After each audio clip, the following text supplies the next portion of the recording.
Gabinete Wave Cruz 2 a decretar el luna de abril como el luna contra de abuso de mucha em geral. Tem hoop iniciatieven na agora tomar acaba, entre outros a aumentar o castigo, dus a lei já acaba a passa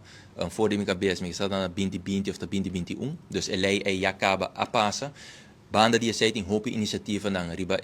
nível de manejo que toma lugar, departamento na novo, maneira family justice center, maneira bureau sostenemi, maneira código de proteção, signs of safety,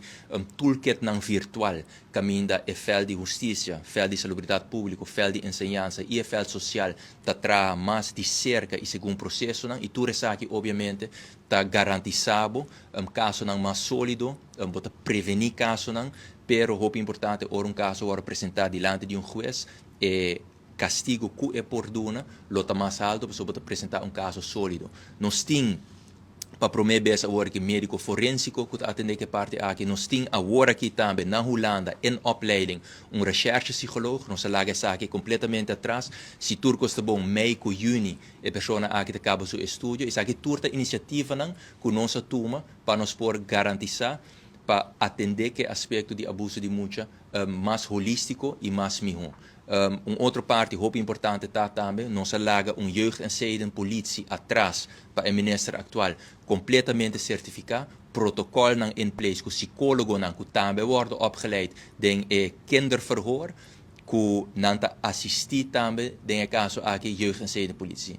Nós invertir em studio verhoorruimte completamente novo e edifício novo para Family Justice Center, jeugd- en zedenpolitie e slachtoffer. Met que aspecto aqui segura nós sua devido atenção e pensei mesmo também para seguir sua atenção ponto que nós estamos brincando agora aqui e 2 semanas passadas líder de fração, senhora Evelyn Wave Cruz, com minha pessoa, a visitar a Fundação Respetami, para sobre ananda de fundação começar a mais fundo e essa aqui também está decisão que agora tomar é o primeiro dia de trabalho do governo atual durante o tratamento de pressuposto com as 6 fundações entre outras fundação Respetami que atender que parte de abuso de mucha não lo há fundo adicional aqui nós lamentamos.